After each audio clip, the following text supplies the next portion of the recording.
Well,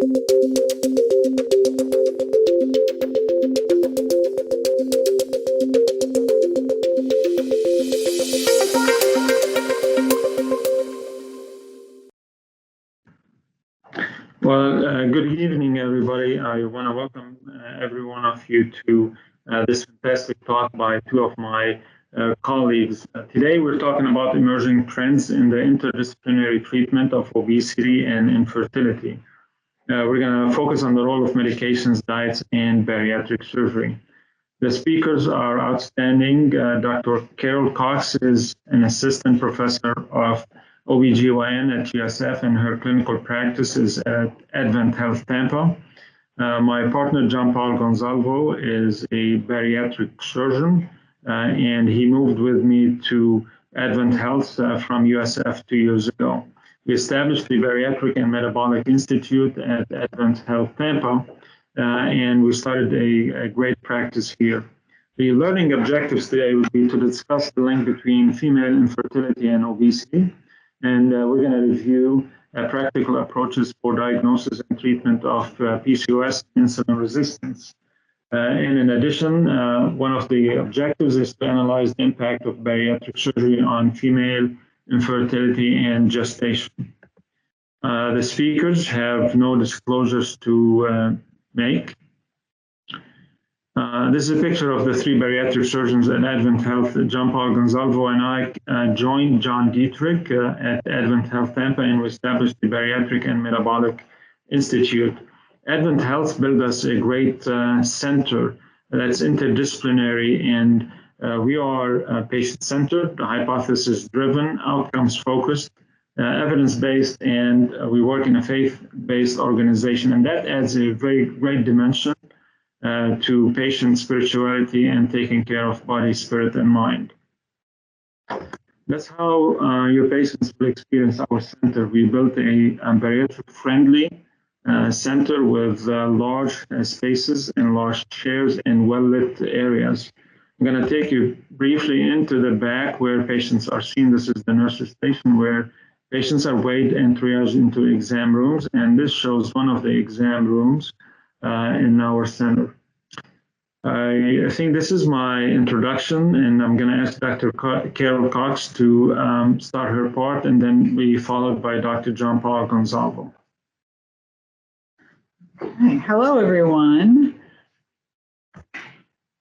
So I am in clinical gynecologic practice, and I'm going to talk about PCOS and the relationships to fertility, and this is an extremely common problem. When it comes to infertility, the risk of infertility in obese women is 3 times higher than the general population of non-obese women. And they experience these fertility issues with delayed time to conception, they have increased miscarriages, and they don't respond as well to assisted reproductive treatments as women who are non-obese. This is largely related to ovulatory dysfunction and weight loss, whether it is through any method, has been demonstrated to improve fertility. Even losing 5% of body weight has been shown to restore a lot of the parameters that contribute to the fertility issues. So this is a breakdown of causes in general of female infertility. And if you look at the ovulatory disorder portion and then see that of those, 85% are patients with PCOS, Polycystic Ovarian Syndrome, that equates to 1/3 of all infertility, which affects a significant number of women in this country. So Polycystic Ovarian Syndrome is the single most common endocrine metabolic disorder in reproductive age women worldwide. It was initially identified by Stein and Lowenthal in 1935. And at that time, it wasn't really focused on the polycystic ovaries because they didn't even have ultrasound at that time. So since then, the diagnosis has been refined over time. But it is still frequently underdiagnosed and misunderstood. And that's because it's inherited, it's complex, there's multiple genes involved. We're not really sure how it arises. But we do know that the way we can identify patients with PCOS is with the triad of oligoovulation, which is less frequent menstrual periods, androgen excess, and the finding of polycystic ovaries. Okay. So the clinical presentation of PCOS can occur in females all reproductive ages, from teenagers to perimenopausal women. And the most common things that we find in terms of the presenting complaints are menstrual disorders. And this can be amenorrhea, oligomenorrhea, or even menorrhagia or excessive bleeding. The other most common is skin and hair disorders. And historically, you know, the bearded lady, the picture here is from someone who's an advocate for women with PCOS, because this is one of actually their biggest complaints, because it really has an impact on self-image. And then the fertility issues. Often this is a presentation, is that the first time that someone may find out that they have this problem is once they are trying to become pregnant. Obesity, comorbid illness, and then of course the effects of PCOS on pregnancy are also all part of the presentation. So the obesity is found in 30 to 60% of women with PCOS. And in some areas, that's really not that different from the baseline. And although it's a big feature of PCOS, there are many women with PCOS who are not obese. They do also experience significant metabolic dysfunction. Chronic insulin resistance is almost always involved, and there is an association with diabetes, also fatty liver. The vascular dysfunction increases risks of hypertension, stroke, DVTs. There's a significant association because of excess estrogen exposure with endometrial hyperplasia and carcinomas. And then the reproductive complications that we're focusing on tonight, including decreased fertility, abnormal bleeding, and the obstetric complications in obese patients. There's a significant aspect of quality of life here in that mood disorders are found to be increased in patients with PCOS. They experience distress over cosmetic issues, including the weight and hirsutism, as well as acne and sometimes even hair loss and obstructive sleep apnea. So in diagnosing PCOS, we need to focus on a detailed menstrual history, find out about the timing of hair growth and what a woman is doing to remove unwanted hair, and the family history of associated issues, hypertension, diabetes, and obesity. And then we look for the markers on physical exam that point to PCOS. Hyperandrogenism shows up as hirsutism, alopecia, acne. The insulin resistance shows up with acanthosis nigricans, and the distribution of fat. There could also be, in severe cases, masculinization if androgen levels are very high, and we all have to watch for Cushingoid features because this can be in the differential. Also, we need to check on the thyroid. So when we're doing testing, and some of this may be done by primary care doctors who are comfortable with it, or it's appropriate to refer to a gynecologist at this point. But with oligo and anovulation, we need to establish if there are ovulatory cycles, and we do that with a day 22 to 24 of the menstrual cycle progesterone. Anti-mullerian hormone can also be done, although it's not always part of the workup. For the androgens, we always want to check total and free testosterone, and DHEAS and androstenedione can be added in. They increase the sensitivity for catching androgen excess. We want to establish whether there's insulin resistance or even diabetes that has not been diagnosed with a 2-hour oral glucose tolerance. And then the other part of the workup is to exclude other causes, which I'll address on another slide. The Ferryman-Galway score is a helpful way to establish hirsutism objectively, and a score over 8 is defined as hirsutism. However, studies show that women with a score over 3 experience distress related to their perceived hirsutism. So it's something that we address at whatever level patients are experiencing it. And if someone already is on some kind of hormonal therapy like contraception, or they're already doing things for excessive hair, that might affect the initial evaluation. So it's important to keep that in mind.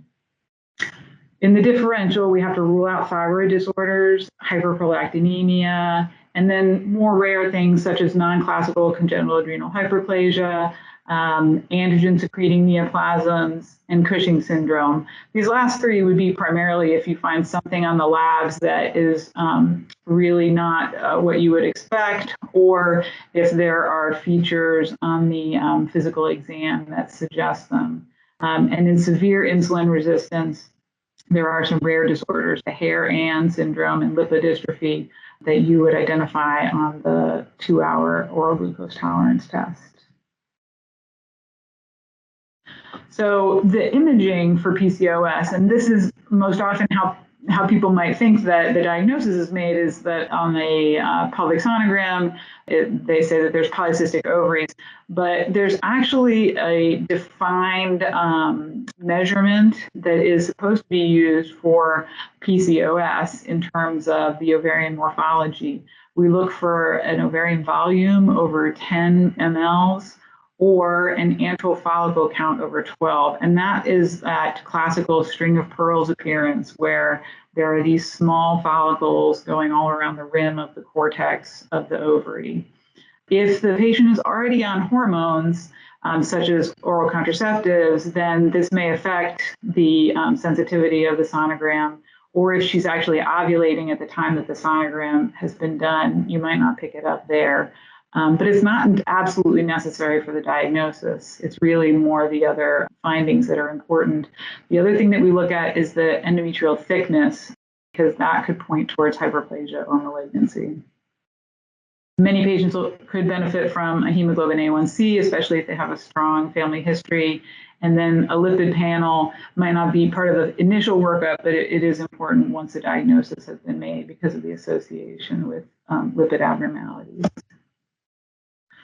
So this is the chart that I find most useful for looking at all the different criteria that are used for the diagnosis of PCOS. And what is recommended by most societies now is using the Rotterdam, which means that out of between hyperandrogenism, oligoanovulation, and polycystic ovaries on ultrasound, you need 2 of the 3 to establish a diagnosis of PCOS. And then within that, NIH, in a consensus in 2012, broke that down into different phenotypes of whether you have all 3 or any combination thereof of the 2.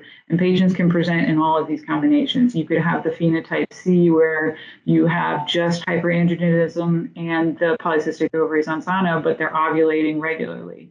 And somebody like that might be a little bit harder to pick up if you're not looking for the hirsutism and other signs. Okay, so in terms of treatment, the treatment is dependent upon which kind of phenotype you're dealing with and the goals of treatment. You need to identify the degree of hyperandrogenism and ovulatory dysfunction, discuss the plans for pregnancy in the near future, and really educate the patient that this is going to be a lifelong condition that's going to need multiple kind of treatments and follow-up, and start getting some good education in there. So the goals of the treatment are to suppress and counteract the androgen secretion action, to protect the endometrium from hyperplasia and malignancy, and improve menstrual dysfunction.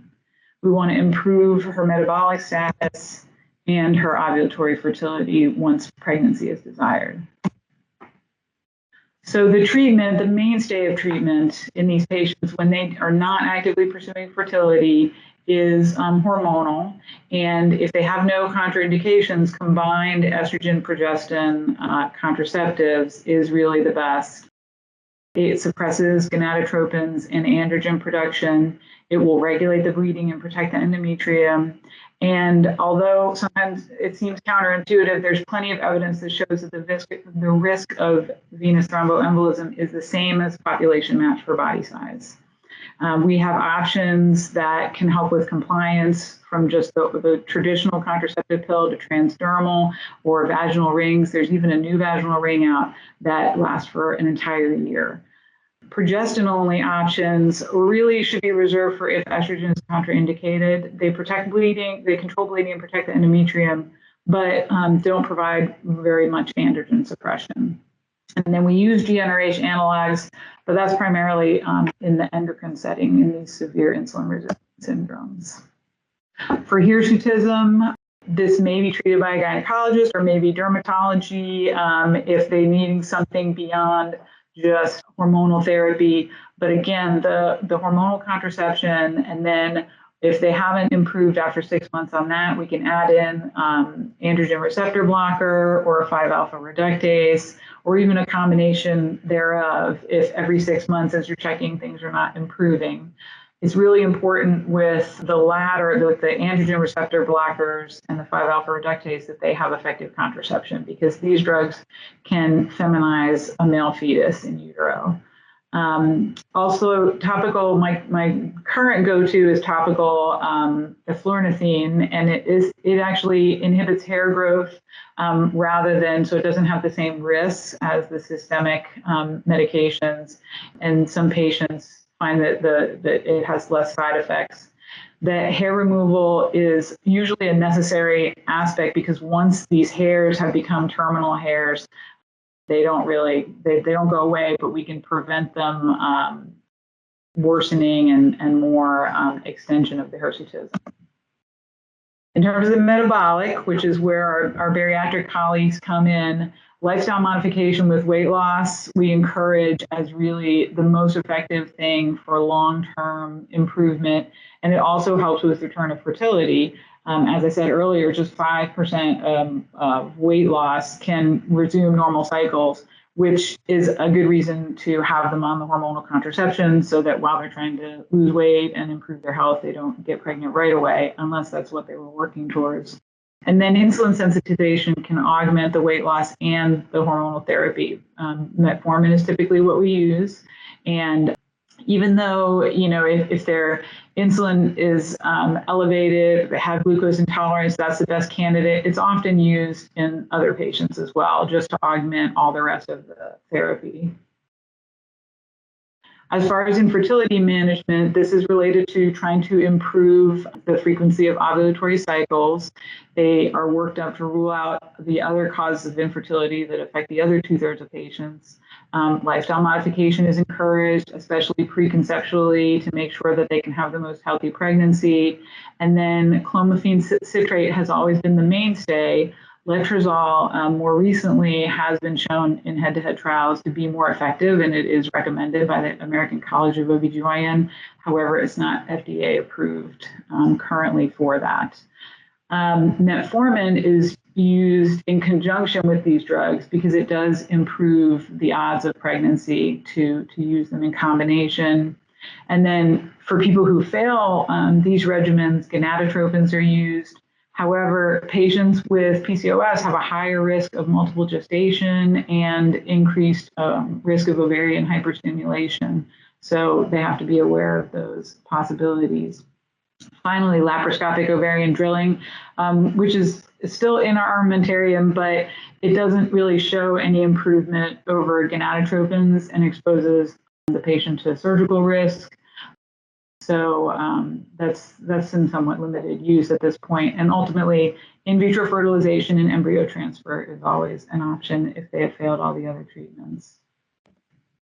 I'm including this slide, and this is my last one, just because it's a nice summary of all of the treatment options with the different goals along the top there. So it can be nice to look back to for reference, because so much of this is really a matter of combining, from your menu, column A, column B, and picking what's going to be just the right combination for that patient. And of course, weight loss is right along the top line there as being the thing that is universally improves all of the other goals that we're working towards. So on that note, I will turn it over to my weight loss colleague, Dr. Gonzalo. All right, thank you, Dr. Cox. It's always good to work with a longtime colleague. So I'm going to switch gears a little bit, and I'm going to start out with some talking about bariatric surgery, and then we're going to try to tie it all back together at the end. So we'll start with just who gets referred for bariatric surgery. Patients that have a BMI over 35 are candidates for surgery. From 35 to 40, they need to have medical problems related to their weight, most commonly hypertension, diabetes, sleep apnea. But here at the center, we don't have any upper limit to who can have surgery. We see patients from 16 and up, again, with no upper limit in the age. Really, it depends on, are they healthy enough to have an operation, not really what their age is. Patients have to have a stable mental health in order to participate in weight loss surgery.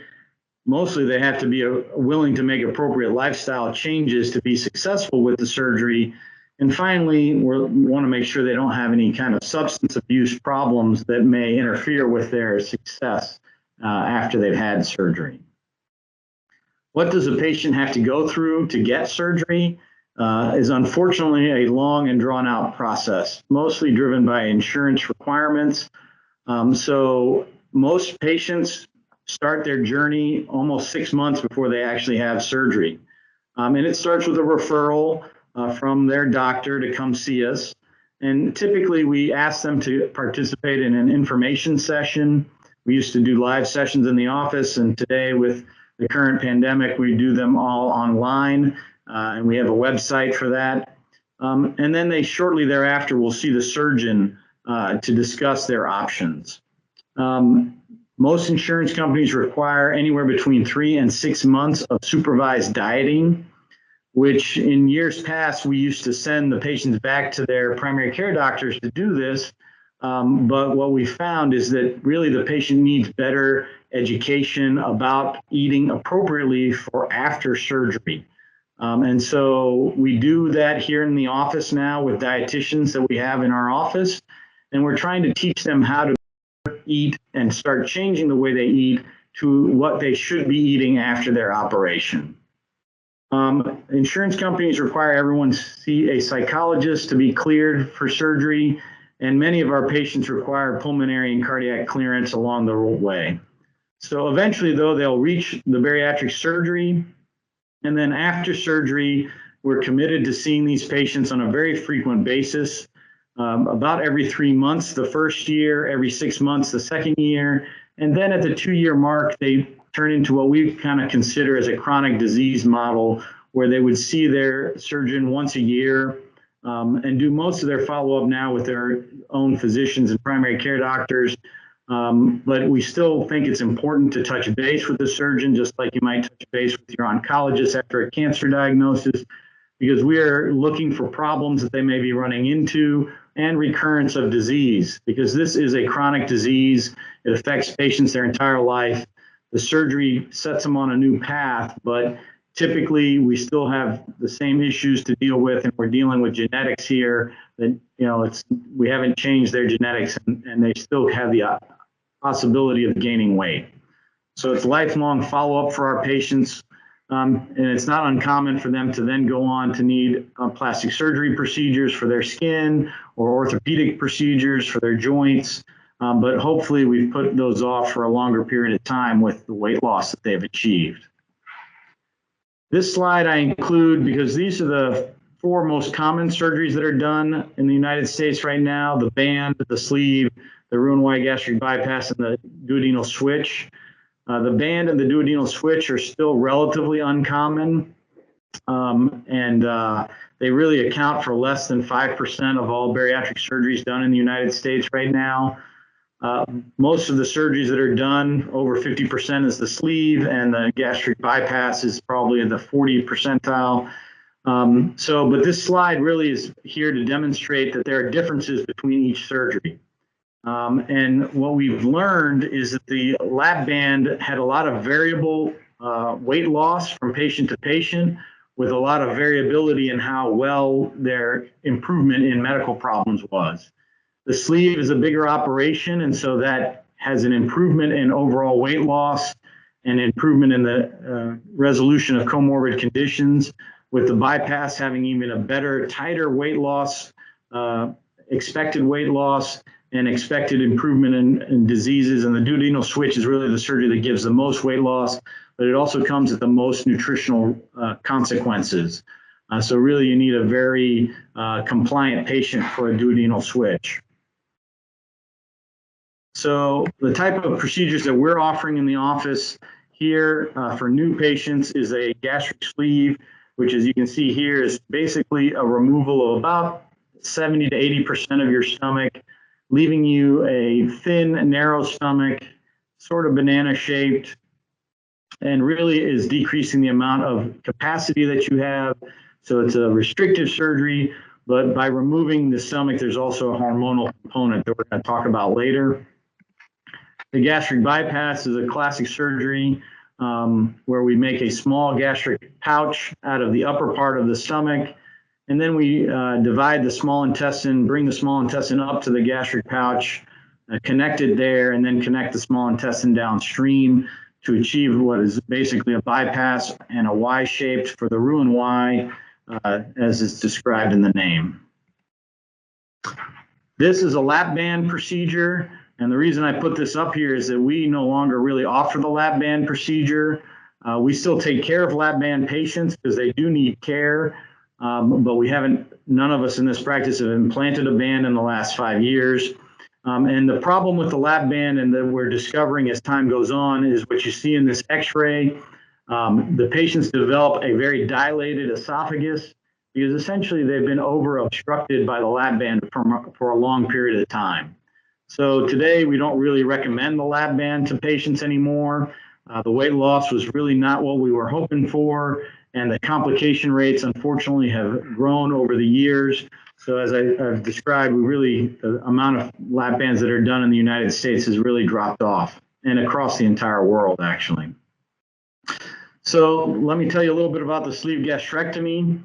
It's a newer surgery. It's only been really in practice from the mid 2000s. When I was at the Cleveland Clinic training, we did some of the first cases of the sleeve gastrectomy for study. And then the year after my training, they published a paper on it describing the technique and the results.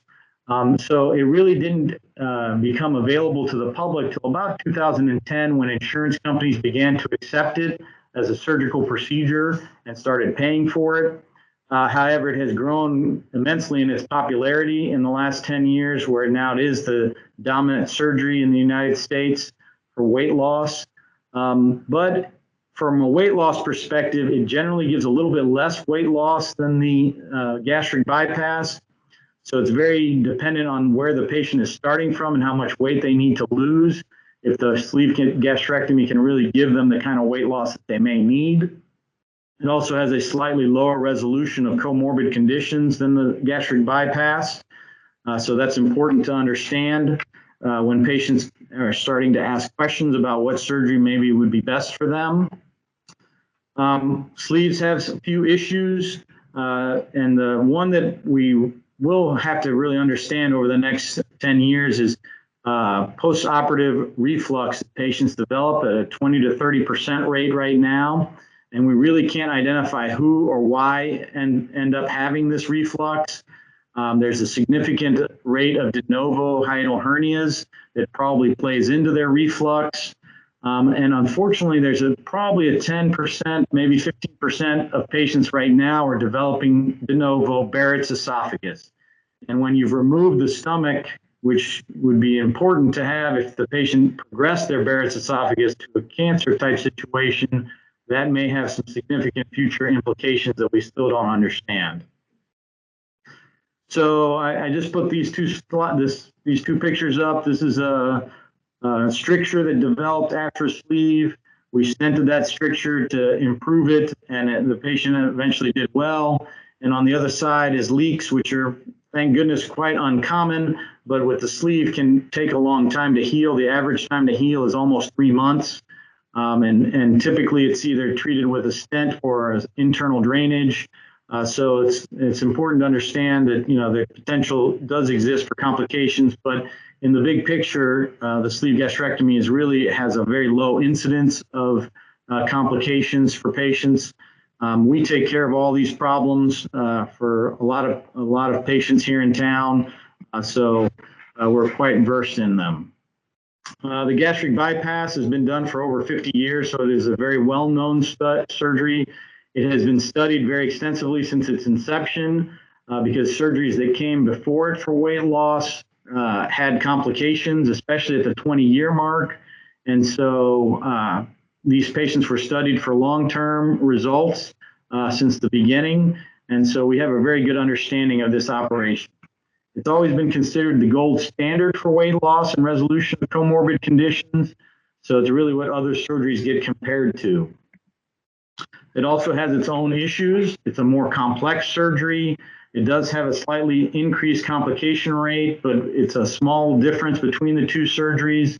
It does have more long-term complications because there's an anastomosis that can have its own issues, and there is a risk of internal hernias. So these are some of the complications that can happen at the anastomosis. On the ulcer side, you can see posteriorly this white area is an ulcer that's developed. Ulcers really present in two ways. Unfortunately, they can just present by perforating with no real prior symptomatology. And then, of course, that's a surgical emergency. Or they present with a lot of pain, inability to eat because of the pain. And so we treat those medically with proton pump inhibitors and Carafate, and try to make sure that they resolve with endoscopy. On the stricture side here, this is a patient whose anastomosis strictured over time, and so we dilated it with a balloon, or you can dilate it with a stent and open that stricture up so that now it's nearly normal size. Strictures and ulcers, diet is a very important component of the resolution of these problems, because without an appropriate protein diet, they will have trouble really healing these issues appropriately. I'm also including here what an internal hernia is. Internal hernia means that there's a passageway underneath the bowel that other bowel really can get trapped under. And so, again, presents in really two fashions: an acute process with significant abdominal pain and nausea, vomiting. Typically, the patient has showed up in the emergency room with these kind of problems. Or it shows up more subtly, patients complaining of a vague abdominal pain that typically happens after eating, but not right away. And so after questioning them about their diet and feeling assured that they're really eating appropriately, they should be sent for CAT scan to really check and see if they have an internal hernia, and then that can be managed operatively. Mechanism for why bariatric surgery works is always ongoing research. The gastric sleeve, we believe, really affects the ghrelin levels and a few other gastric hormones, leptin, and some that we haven't even identified yet, because now the ghrelin affects your appetite, so now you're not as hungry, you feel better satiety, and patients even start having a change in the desire for food and what types of food they like. The gastric bypass has that same effect because the food is no longer entering the stomach, but it also adds an effect on GLP-1, which really affects insulin and makes the hepatic insulin sensitivity a lot better. There's also a neural component, probably feedback once the changes happen. Hormonal effects affect the brain, and then the brain affects the liver. There's also a paradoxical increase in the metabolic rate in patients. We also see reduced inflammation because there's decreased adipose tissue, especially visceral adipose tissue. And ultimately, there's effects on the brain, the gut, and neuronal pathways that we still haven't unraveled, so more to come. I've put these two pictures up just to remind you of what a normal stomach looks like on upper GI, and then I'm going to show you here what they look like after surgery. So here we have a sleeve gastrectomy, and you can see that really the stomach is quite narrow and thin, and of course the capacity has been substantially decreased, but it still connects to the rest of the intestinal tract just the same. On the other side, we have a gastric bypass, which shows a relatively small gastric pouch connected directly to the small intestine. And so this is what it's supposed to look like after surgery. And then I'm going to talk a little bit about the results and what to expect. So this is an old paper written in 1995, and it shows specifically for the gastric bypass the expected weight loss. And what you can see is a dramatic decrease in weight in the first year, with a slight increase in weight over time, but really a stabilization at between 60 and 50% excess weight loss for the long term. But it's important to understand there is a normal amount of weight regain that happens to patients. And so that really we want to control it, and that's part of why the follow-up is important. This is also from the Swedish obesity study. This shows you different types of surgeries. It doesn't include the sleeve gastrectomy because that was not around in 2004, but it does show you the band, and the difference in weight loss between the band and the gastric bypass is a little bit significant. And so that's part of why we don't recommend it anymore. But again, a similar weight loss for the gastric bypass is seen here. I include this slide to show you that the comorbid conditions that affect our patients are extensive. A high percentage of patients have sleep apnea, hypertension, arthritis, gastroesophageal reflux disease, diabetes, urinary incontinence, and dysfertility we're talking about today, and even fibrosis of the liver. And ultimately, what you can see is yellow bars are pre-op and blue bars are post-op in our patient population over years. And so you can see that these medical problems really have a dramatic improvement when patients experience weight loss surgery and have good weight loss. And this is one of my favorite slides because really this is what we're doing the weight loss surgeries for. This is also from the Swedish obesity subject group. And so in Sweden, it's a socialized medicine, and they have one electronic medical record for everyone. And so they know everything about everybody's health. And so what they did in this study is they took patients that were having surgery and matched them with controls that had almost exactly the same features, same weight, same medical problems, and then watched what happened to them over time. And what you can see is at about 6 years, there begins to be a break in the mortality rate. And certainly by 16 years, there's a significant difference in the mortality rate of patients who did not have surgery versus those that did have surgery. So really, bariatric surgery is about adding longevity to patients' lives, improvement in their quality of life during that longevity. That's really what we do this for, because it's really the most interesting part of the job. Now let's circle back to what we're talking about tonight, and that's pregnancy. As you all know, it's an anabolic and dynamic state that changes over the 9 months. It has an elevated demand for energy and micronutrients. The altered maternal kidneys increase their excretion of water-soluble vitamins. The fat storage increases during the early and mid-pregnancy time, and that affects fat-soluble vitamins. And then there's an increase in the plasma volume during the pregnancy, which also changes blood concentration, micronutrients, and minerals in these patients. Bariatric surgery is going to affect a lot of things when patients are pregnant. So restrictive procedures will limit the amount of food that they can eat, of course, but it also sort of limits the type of food that you can eat because it becomes very difficult to tolerate the leafy green vegetables after bariatric surgery. It's really much more difficult for them to pass through the intestinal tract, and so they will be eating differently. They will have the malabsorptive procedures, of course, are going to limit absorption of nutrients. Both will have a decrease in the gastric acid, bile, and pancreatic enzymes affecting how food is digested. So all of this gives you the potential for a decrease in your vitamins, whether they're fat soluble or water soluble, in your calcium and your iron. So with pregnancy after bariatric surgery, some of the recommendations that we have, minimal interval to pregnancy should be at least 12 months after surgery. We here recommend about 18 months because early pregnancy really will disrupt the expected weight loss that we're trying to achieve with the surgery. If bariatric surgery is more than 5 years out from when the patient becomes pregnant, they most likely have become lost to follow-up, and nutritional deficiencies are very likely and need to really be screened for.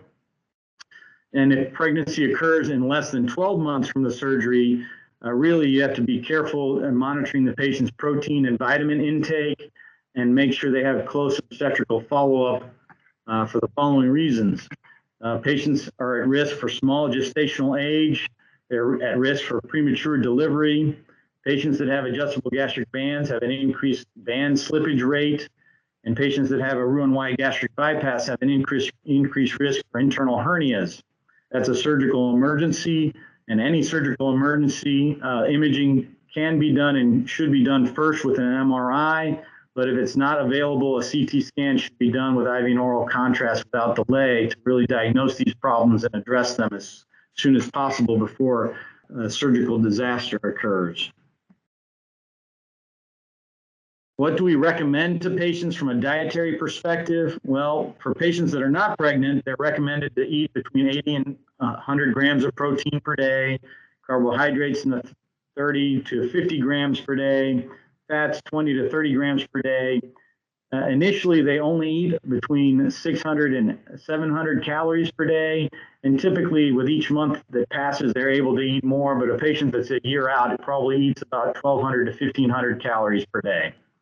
They are told and encouraged to take bariatric-specific vitamins and mineral supplements daily. They should take in daily calcium of between 1,200 and 1,500 milligrams with vitamin D, and that has to occur in a split dose typically because you can only absorb about 600 or 700 milligrams of calcium at a time. And then for younger women, it's recommended they get at least 45 to 60 milligrams of iron per day. In the post-op pregnant patient, the recommendations are still the same, but over the term, we would say that you're going to increase your caloric intake slightly. And so in the first trimester, we try to really encourage them to continue on their regular bariatric diet. I recommend to patients as the second trimester starts to happen, they increase their diet with 1 protein shake per day. And in the third trimester, they really need to increase with 2 protein shakes a day. Typically, they start having a little bit more trouble as the third trimester arrives to tolerate their dietary intake, and the protein shakes allow them to still get the appropriate nutrition for both themselves and the fetus for proper development. I include this slide comparing a bariatric vitamin to prenatal vitamin. And so what you can see here is that bariatric vitamins really have almost more than most prenatal vitamins. And I guess the only real question is the amount of vitamin A. And so what I would tell you is that a good number of our patients, even pre-op, are low in vitamin A and D. They can continue to suffer with low vitamin A and D in the post-operative period. So it's not uncommon for them to need good vitamin A and D supplementation. And so that's something that really needs to be followed during their pregnancy. And what should you follow? Well, this is the set of labs that we get every 3 months, and we recommend that they get every 6 months. And for someone who's pregnant, we would say that at least once a trimester, they should have this set of labs to really check all of these vitamin levels and make sure they're appropriate and being taking their vitamins appropriately. And vitamin A and D, as I told you, are really can be low in a lot of patients, so they really need appropriate treatment for that. So let's get back to the topic at hand. Polycystic ovarian syndrome before surgery. Different reports will give you between 30 and 50% rate of problems, and after surgery, those really decrease to 5 to 10% of patients that are obese. Hirsutism, again, a pretty high percentage with significant improvement after surgery. Menstrual irregularities, have a high percentage, which also improve after surgery, and infertility has a pretty good improvement after surgery as well. So that's always important for patients, especially in the young woman age group. When patients do become pregnant, with pregnancy complications, we see a significant decrease in gestational diabetes and preeclampsia. Neonatal complications that are important is there's a decrease in macrosomia, but there can be low birth weight.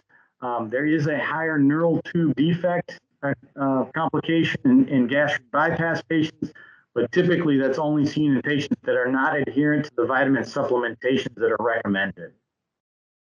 I also include here that patients that have a gastric band may need to have their gastric band completely deflated because of nausea issues, and swelling and edema changes sort of the function of the band, so it may be easier to deflate those patients. And finally, I include this slide for those patients that may be beyond pregnancy years. Urinary incontinence has a significant improvement after weight loss. And if they have good weight loss, 18 BMI points or more, they have a really significant continent rate.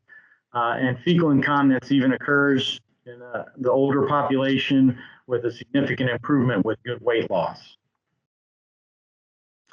So I leave you with this question. When should you really send a patient for bariatric surgery? Early referral versus the last resort.